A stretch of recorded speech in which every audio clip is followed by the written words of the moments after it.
വിദ്യാർത്ഥികളുടെ എല്ലാവർക്കും നമസ്കാരം. കമ്പോണൻസ് ഓഫ് ടൂറിസം എന്ന പാഠഭാഗമാണ് നാം ഇന്ന് ചർച്ച ചെയ്യുന്നത്.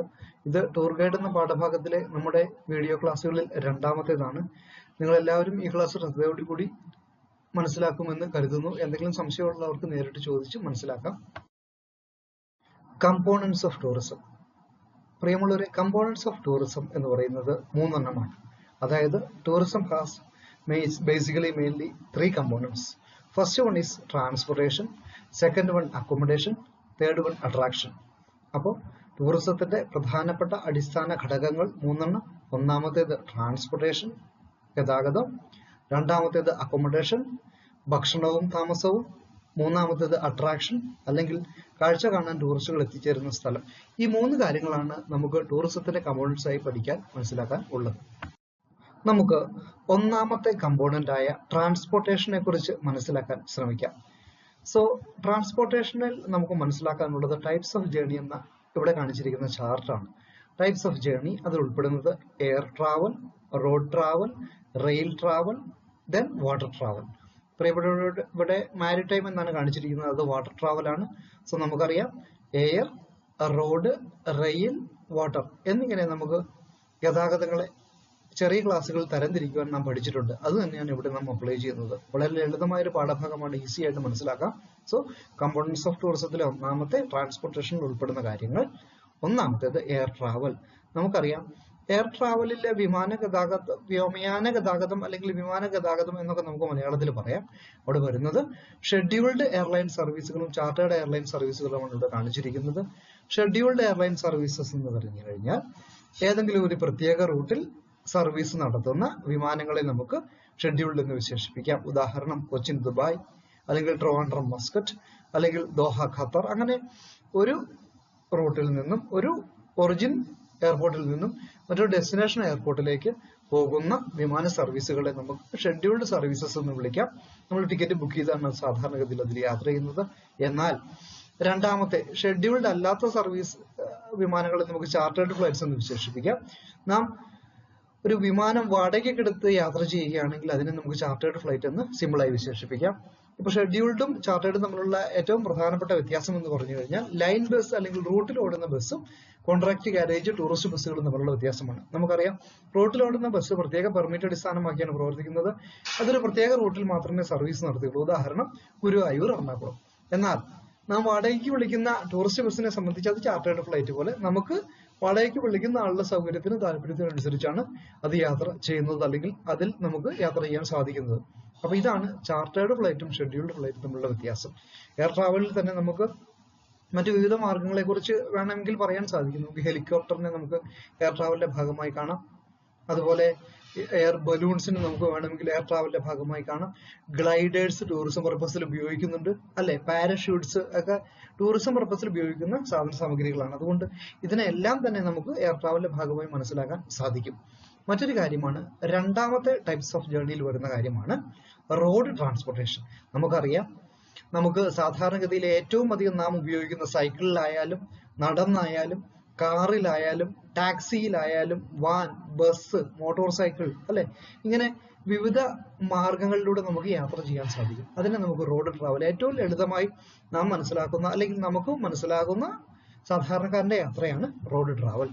മൂന്നാമത്തേതാണ് റെയിൽ ട്രാവൽ. നമുക്കറിയാം ഇന്റർസിറ്റി കണക്ഷൻസിന് വേണ്ടിയും അല്ലെങ്കിൽ ലോങ് ഡിസ്റ്റൻസിനൊക്കെ വേണ്ടി നമുക്ക് ഉപയോഗിക്കാൻ പറ്റുന്ന ട്രെയിനിനെ നമുക്ക് റെയിൽ ട്രാവൽ എന്ന് വിശേഷിപ്പിക്കാം, അല്ലെ? Suburban train, express trains, passenger trains, goods trains, അല്ലെങ്കിൽ മോണോ റെയിൽ ട്രെയിൻസ്, കൊച്ചിയിലെ മെട്രോ ട്രെയിൻ നമുക്കറിയാം. ഇവയെല്ലാം നമുക്ക് റെയിൽ ട്രാവലിന്റെ ഭാഗമായി മനസ്സിലാക്കാൻ സാധിക്കും. ഇവിടെ നമുക്കറിയാം മിക്കവാറും ദീർഘദൂര അല്ലെങ്കിൽ അതിൽ തൊട്ട് താഴെ വരുന്ന ഒരു സംസ്ഥാനത്ത് നിന്ന് മറ്റൊരു സംസ്ഥാനത്തേക്ക് പോകാൻ അങ്ങനെയൊക്കെ ഉപയോഗിക്കുന്ന, അല്ലെങ്കിൽ ഒരു സംസ്ഥാനത്തിന്റെ ഒരറ്റത്ത് നിന്നും മറ്റൊരു സംസ്ഥാനത്തേക്ക് അല്ലെങ്കിൽ അതേ സംസ്ഥാനത്തെ മറ്റൊരു അറ്റത്തേക്ക് പോകാനൊക്കെ ഉപയോഗിക്കുന്ന സംവിധാനത്തെ നമുക്ക് റെയിൽ ട്രാവൽ എന്ന് വിശേഷിപ്പിക്കാം. സോ അതാണ് മൂന്നാമത്തേത്. നാലാമത്തേത് വാട്ടർ ട്രാൻസ്പോർട്ട്. നമുക്കറിയാം ഫെറി അല്ലെങ്കിൽ റോറോ സർവീസ് അല്ലെങ്കിൽ ഹൈ സ്പീഡ് പ്രൊപ്പല്ലേഴ്സ് ഉപയോഗിക്കുന്ന വാട്ടർ ട്രാൻസ്പോർട്ട് കാരിയേഴ്സ് ഉണ്ട്, ക്രൂയിസ് ഷിപ്സ് ഉണ്ട്, ബോട്ട്സ് ഉണ്ട്, അല്ലെ? അങ്ങനെ ജലഗതാഗതം നമുക്കതിനെ പ്രധാനമായി രണ്ടായി തിരിക്കാം. സീ ട്രാൻസ്പോർട്ടും അല്ലെങ്കിൽ ഓഷ്യൻ ട്രാൻസ്പോർട്ടും ഇൻലാൻഡ് നാവിഗേഷനും. കടലിലൂടെയുള്ള ഗതാഗതത്തെ നമുക്ക് ഓഷ്യൻ ട്രാൻസ്പോർട്ട് എന്ന് വിശേഷിപ്പിക്കാം. എന്നാൽ രണ്ടാമത് ഇവിടെ പറയുന്നത് ഇൻലാൻഡ് നാവിഗേഷൻ, അതായത് നദികൾ, പുഴകൾ, തോടുകളിലൂടെയുള്ള ഗതാഗതത്തെ നമുക്ക് ഇൻലാൻഡ് നാവിഗേഷൻ എന്ന് വിശേഷിപ്പിക്കാം. ഇതാണ് ടൈപ്സ് ഓഫ് ജേർണിയിൽ നമുക്ക് മനസ്സിലാക്കാൻ ഉള്ളത്. പ്രിയപ്പെട്ടവരെ, നാം ഇനി ചർച്ച ചെയ്യുന്നത് ടൂറിസത്തിന്റെ രണ്ടാമത്തെ കമ്പോണന്റ് ആയ അക്കോമഡേഷനെ കുറിച്ചാണ്. നമുക്കറിയാം, ആദ്യമേ നാം പറഞ്ഞിരുന്നു, അക്കോമഡേഷൻ എന്ന വാക്കിന്റെ അർത്ഥം അല്ലെങ്കിൽ അതിൽ ഉൾപ്പെടുന്നത് ഭക്ഷണവും താമസവും അല്ലെ. ഭക്ഷണം കഴിക്കാനുള്ള റെസ്റ്റോറന്റുകളും ഭക്ഷണം കഴിച്ച് താമസിക്കാനുള്ള ഹോട്ടൽസും നമുക്കതിൽ പെടുത്താം. രണ്ട് തരത്തിലാണ് അക്കോമഡേഷൻ യൂണിറ്റുകളെ നാം തരംതിരിക്കുന്നത്: പ്രൈമറി അക്കോമഡേഷനും സപ്ലിമെന്ററി അക്കോമഡേഷൻ യൂണിറ്റുകളും. അപ്പോൾ ഞാൻ ആവർത്തിക്കുന്നു, പ്രാഥമികവും ദ്വിതീയവും. സപ്ലിമെന്ററിയെ സെക്കൻഡറി എന്നുകൂടി വിശേഷിപ്പിക്കാറുണ്ട്. Primary accommodation, supplementary accommodation. ഇവിടെ പറയുന്നു, പ്രൈമറി അക്കോമഡേഷൻ ഉൾപ്പെടുന്നത് ഹോട്ടൽസ്, അതിൽ തന്നെ ഇന്റർനാഷണൽ ഹോട്ടൽസ് ഉണ്ട്, റിസോർട്ട് ഹോട്ടൽസ് ഉണ്ട്, കൊമേഴ്ഷ്യൽ ഹോട്ടൽസ് ഉണ്ട്, ഫ്ലോട്ടിംഗ് ഹോട്ടൽസ് ഉണ്ട്, അല്ലെങ്കിൽ capsule hotels, airport hotels, heritage hotels, boutique hotels, അങ്ങനെ വിവിധ തരത്തിൽപ്പെട്ട ഹോട്ടൽസിനെ കുറിച്ച് ഇവിടെ പറയുന്നുണ്ട്.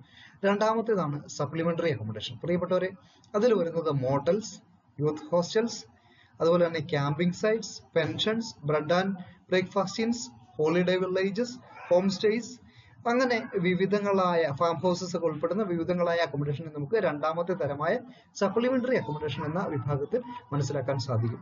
അപ്പോൾ ഭക്ഷണവും താമസവും തരുന്ന സ്ഥലങ്ങൾക്ക് ടൂറിസത്തിൽ വലിയ പ്രാധാന്യമുണ്ട്. കാരണം ടൂറിസ്റ്റുകൾ താമസിക്കുന്നതും ഭക്ഷണം കഴിക്കുന്നതിനും വലിയ പ്രാധാന്യമുണ്ട്. വളരെ മോശമാണ് താമസവും ഭക്ഷണമെങ്കിലും ഒക്കെ, പിന്നെ ഒരിക്കലും ആ ഡെസ്റ്റിനേഷനിലേക്ക് അവർ എത്തിച്ചേരുകയില്ല. അതുകൊണ്ട് അക്കോമഡേഷൻ അതിൻ്റെതായ പ്രാധാന്യം ടൂറിസത്തിൽ ഉണ്ട് എന്ന് നാം മനസ്സിലാക്കണം.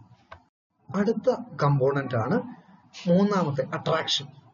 അതായത് എന്ത് കാണാനാണോ ടൂറിസ്റ്റ് പോകുന്നത് അതിനെ നമുക്ക് സിംപിളി അട്രാക്ഷൻ എന്ന് വിശേഷിപ്പിക്കാം. കാണാൻ ഭംഗിയുള്ള എന്തും അട്രാക്ഷൻ ആണ് അല്ലെ. അപ്പോൾ രണ്ട് തരത്തിൽ നമുക്ക് അട്രാക്ഷനെ വിശേഷിപ്പിക്കാം: നാച്ചുറൽ അട്രാക്ഷൻസും മാൻമെയ്ഡ് അട്രാക്ഷൻസും. നമുക്കറിയാം, പ്രകൃതിദത്തമായ, പ്രകൃതിയിൽ നിലനിൽക്കുന്ന, അതായത് മനുഷ്യ നിർമ്മിതമല്ലാത്ത വിനോദസഞ്ചാരത്തിലെ അട്രാക്ഷൻസിനെ നമുക്ക് നാച്ചുറൽ അട്രാക്ഷൻസ് എന്ന് വിളിക്കാം. 1000 ലക്ഷം എണ്ണമൊക്കെ നമുക്ക് പറയാൻ സാധിക്കും. എങ്കിലും പ്രധാനപ്പെട്ടത് ക്ലൈമറ്റ്സ്. നമ്മളിവിടെ പറയുന്നത് നല്ല കാലാവസ്ഥ ഒരു നാച്ചുറൽ അട്രാക്ഷൻ ആണ്. ദെൻ ലാൻഡ്സ്കേപ്സ്, ഭൂപ്രകൃതി ഒരു മനോഹരമായ നാച്ചുറൽ അട്രാക്ഷൻ ആണ്. മൗണ്ടൻസ്, പർവ്വതങ്ങൾ, ദെൻ ബീച്ചസ്, ഹിൽസ് അല്ലെ. ഇങ്ങനെ മനുഷ്യനിർമ്മിതമല്ലാതെ ഭൂമിയിൽ കാണുന്ന, നാം കാണാൻ ആഗ്രഹിക്കുന്ന സ്ഥലങ്ങളെ നമുക്ക് നാച്ചുറൽ അട്രാക്ഷൻസ് എന്ന് വിശേഷിപ്പിക്കാം. രണ്ടാമത്തേത് നേരെ തിരിച്ച്, മാൻമെയ്ഡ് അട്രാക്ഷൻ. മനുഷ്യൻ നിർമ്മിച്ചിട്ടുള്ള താജ്മഹൽ പോലെയുള്ള മഹത്തായ എല്ലാ നിർമ്മിതികളെയും നമുക്ക് മാൻമെയ്ഡ് അട്രാക്ഷൻസ് എന്ന് വിശേഷിപ്പിക്കാം. ഇവിടെ വരുന്നത് theme parks, museums, ancient monuments, cultural centres, ഇങ്ങനെ ഒരു ഡാം നമുക്ക് ഉദാഹരണമായി പറയാൻ സാധിക്കും അല്ലെ. അതുപോലെ തന്നെ നമ്മുടെ എന്താ പറയുക, ട്രെയിൻ സർവീസുകളിലൊക്കെ ഹെറിറ്റേജ് രീതിയിലൊക്കെ ചെയ്യുന്നുണ്ട്. അതിനെയൊക്കെ നമുക്ക് മനുഷ്യൻ നിർമ്മിച്ചതാണ്. അതിനെയൊക്കെ നമുക്ക് മനുഷ്യനിർമ്മിതമായ അട്രാക്ഷൻസിൽ പെടുത്താൻ സാധിക്കും. ഇങ്ങനെ ടൈപ്സ് ഓഫ് അട്രാക്ഷൻസ് രണ്ട് തരത്തിൽ: നാച്ചുറൽ അട്രാക്ഷൻ, അതുപോലെ മാൻമെയ്ഡ് അട്രാക്ഷൻസ്. ഇത് കൂടി മനസ്സിലാക്കാൻ നമുക്ക് ശ്രമിക്കാം. കുട്ടികളെ, ഈ വീഡിയോ ക്ലാസ് നിങ്ങൾക്ക് മനസ്സിലായി എന്ന് കരുതുന്നു. ഇതിന്റെ കൃത്യമായ നോട്ട്സ് നിങ്ങൾ അയച്ചു തരിക. അടുത്ത ക്ലാസ്സിൽ വീണ്ടും നമുക്ക് കാണാം. എല്ലാവർക്കും ഒരു നല്ല ദിനം ആശംസിക്കുന്നു. നന്ദി, നമസ്കാരം.